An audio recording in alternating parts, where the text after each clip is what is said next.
मैं बेगुनाह हूं, मुझे फंसाया गया है। ये कहना है सोनम रघुवंशी का, वही सोनम रघुवंशी जिसके ऊपर आरोप है कि उसने अपने हनीमून के दौरान मेघालय में अपने पति राजा रघुवंशी को अपने कथित बॉयफ्रेंड के साथ मिलकर उसकी हत्या कर दी थी।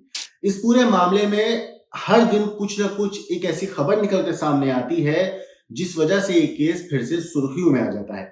और अगर इस केस की मैं ताजा अपडेट की बात करूं तो दोस्तों, बीते शुक्रवार को मेघालय के इस चर्चित हनीमून मर्डर केस में जो मुख्य आरोपी है सोनम रघुवंशी को जो जमानत मिली है उस पर रोक लगाने की मांग सुप्रीम कोर्ट ने स्वीकार नहीं की थी और मेघालय पुलिस ने हाई कोर्ट के उस आदेश को चुनौती दी थी जिसके तहत सोनम रघुवंशी को जमानत मिली थी। और इसमें सुनवाई के दौरान सुप्रीम कोर्ट ने सोनम रघुवंशी को नोटिस जारी करते हुए ये पूछा था कि आखिर उसकी जमानत जो है उसको रद्द क्यों ना किया जाए।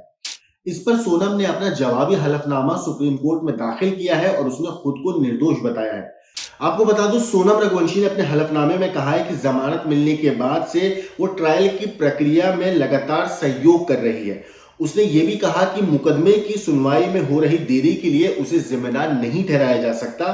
साथ ही साथ जांच से लेकर न्यायिक कार्रवाई तक उसने हर स्तर पर सहयोग किया है और अदालत द्वारा जमानत के साथ लगाई गई सभी शर्तों का पालन भी किया है। सोनम ने अपने जवाब में यह भी कहा कि 27 अप्रैल 2026 को जमानत मिली थी और अगले ही दिन 28 अप्रैल को वो जेल से रिहा हो गई थी। ऐसे में अब उसे दोबारा जेल भेजने का कोई कानूनी औचित्य नहीं बनता। सोनम ने अदालत से कहा है कि जमानत रद्द करने के लिए जरूरी कानूनी आधार इस मामले में मौजूद नहीं है। इतना ही नहीं, राज्य सरकार ने भी आरोप नहीं लगाया है कि सोनम ने जमानत की किसी भी शर्त का उल्लंघन किया है। हलफनामे में सोनम ने यह भी कहा है कि इस मामले में अब उनसे किसी तरह की बरामदगी की आवश्यकता नहीं है क्योंकि पुलिस पहले ही चार्जशीट दाखिल कर चुकी है। ऐसे में सबूतों के साथ छेड़छाड़ की आशंका भी नहीं बनती है। पिछली सुनवाई के दौरान सोनम रघुवंशी की ओर से पेश अधिवक्ता ने दलील दी थी कि गिरफ्तारी के समय उन्हें ना तो वकील उपलब्ध कराया गया था और ना ही गिरफ्तारी के स्पष्ट कारण उन्हें बताए गए थे। उनका कहना था कि पुलिस ने केवल एक खाली प्रोफार्मा उन्हें थमा दिया था। इस पर सुप्रीम कोर्ट ने सवाल किया था कि यदि ये मुद्दा इतना महत्वपूर्ण था तो इससे पहले अदालत के सामने क्यों नहीं रखा गया। कोर्ट ने यह भी पूछा था कि यदि जमानत केवल तकनीकी आधार पर दी गई है तो क्या कानून पुलिस को दोबारा गिरफ्तार करने से रोकता है। आपको बता दूं, सुनवाई के दौरान मेघालय सरकार की तरफ से सॉलिसिटर जनरल तुषार मेहता ने कहा था कि यह बेहद सनसनीखेज मामला है और उन्होंने अदालत को बताया था कि चार्जशीट के अनुसार सोनम रघुवंशी कथित तौर पर राजा रघुवंशी की हत्या के जो प्लानिंग है उसमें शामिल थी और उसे अंजाम देने में भी शामिल थी। साथ ही साथ उन्होंने अन्य आरोपियों के भी इस पूरे षड्यंत्र का हिस्सा होने की बात कही थी। आपको ये भी बता दूं कि निचली अदालत ने पहले ही सोनम की जो जमानत याचिका थी उसे 3 बार खारिज कर दिया था। इतने ही नहीं, राजा रघुवंशी हत्याकांड में अगर अब तक की कार्रवाई की बात करें, अब तक की जितनी पड़ताल हुई है या जांच हुई है, जो अभी तक का जो टाइमलाइन है, अगर उसके बारे में बात करें तो अभी भी ट्रायल जो है वो अभी भी जारी है ट्रायल और अंतिम निष्कर्ष तक नहीं पहुंचा है अभी ये मामला। अभी भी इस पूरे मामले में कई ऐसी चीजें हैं जो अदालत में अभी पेश होनी बाकी हैं। साथ ही साथ सोनम रघुवंशी जो है फिलहाल वो तो जमानत पर बाहर है जेल से, जबकि उसके जो बाकी सह आरोपी हैं वो अभी भी जेल के अंदर हैं क्योंकि उनके खिलाफ मुकदमे की सुनवाई अभी भी हो रही है।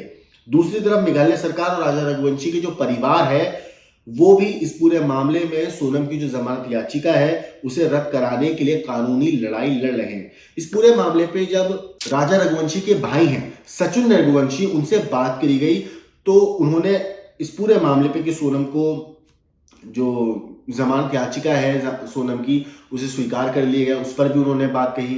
साथ ही साथ उन्होंने बताया कि सोनम ने जो खुद को बेगुनाह कहा है इस पर भी उन्होंने अपनी राय रखी। एक बार आप सचिन रघुवंशी जो है राजा रघुवंशी के भाई, उनकी बात सुनिए। हाँ, मेघालय सरकार ने जो भी काम करे सुप्रीम कोर्ट लगाई गई तो सबको उम्मीद तो जाकर ही गई। अभी आज की तारीख 14 की दी, आज 9 तारीख की हमें उम्मीद थी आज कुछ फैसला आएगा, या आज कुछ नहीं आया। 14 तारीख दी है तो कहीं ना कहीं तो उन्हें दस्तावेज मांगे हैं वहाँ पे, कागज मांगे पूरे कि आपने किस आधार पे, सुप्रीम कोर्ट ने कि आपने किस आधार पे जांच करी है और कैसे जांच हुई थी, क्या हुआ, उसमें क्या मिस्टेक हो गई चर्चित केस के होने के बाद भी। तो आगे की कार्रवाई का हम वेट कर रहे हैं 14 तारीख को क्या होगा। ये 103 और 403 की जो टाइपिंग मिस्टेक हाँ थी धाराओं की, हाँ उसको लेकर क्या कहना चाहेंगे? देखो जो धारा उसने बताया नहीं उसको गिरफ्तार करने के चाहने पे, तो क्यों गिरफ्तार कर रहे हैं? देखो जो धारा लगाई थी, धारा की मिस्टेक की चक्कर में इस तरह केस जो है वो इजी हो गया उनके लिए। और उनमें से किसकी गलती है किसी गलती नहीं, वो सुप्रीम कोर्ट तो एक ही चीज़ निकाल लेगी गलती किसने करी है। हम तो उसी का वेट करेंगे कि हमें न्याय मिले बस। आज आपने सुना ही था कि जो केस हुआ था केदार अग्रवाल वाला, उसमें सीआर ने क्या बोला गया कि सोनम का केस देख के मैंने एक कदम उठाया गया, तो इससे फ़र्क पड़ता गया। ये आप उम्मीद है कि सुप्रीम कोर्ट इसकी जमानत रद्द करेगा? दोस्त हमको तो पूरी उम्मीद है कि सुप्रीम कोर्ट तक ये केस पहुंचा। मेघालय सरकार ने खुद ने कोशिश करी है, तो हमें उम्मीद पूरी है कि हमें न्याय मिलेगा।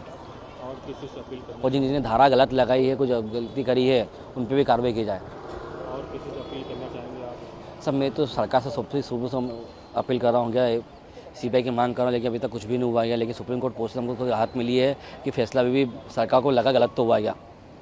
लग रहा है कि अब जल्द आपको न्याय मिलेगा? सब हमें उम्मीद तो पूरी है। आपका नाम? सचिन रघुवंशी। तो दोस्तों ये पूरा मामला आपको पता है, जिस तरीके से सोनम के ऊपर आरोप लगे कि उसने अपने पति राजा रघुवंशी को हनीमून पर हत्या कर दी अपने बॉयफ्रेंड के साथ मिलकर। इस पूरी केस के ऊपर अब जो खासतौर से सोनम बोल रही है कि मैं बेगुनाह हूं, मुझे फंसाया जा रहा है, तो इसका तो यही मतलब है, जैसे एक टाइम था नो वन किल्ड जेसिका करके एक हेडलाइन चली थी और वो बहुत फेमस हुई थी और दुनिया ने उस हेडलाइन को देखा था। राजा रघुवंशी केस भी कुछ ऐसा ही बनता जा रहा है, क्योंकि जो कत्ल का मेन आरोपी है, जो उसकी पत्नी है, वो तो कह रही है कि मैंने हत्या की ही नहीं। अगर सोनम ने हत्या नहीं करी तो फिर किसने हत्या करी? या फिर नो वन किल राजा है ये? इस पूरी चीज के ऊपर आपकी जो कुछ राय है कमेंट करके जरूर बताइएगा। लेकिन देश और दुनिया की बाकी क्राइम की खबरों के लिए देखते रहिए क्राइम तक।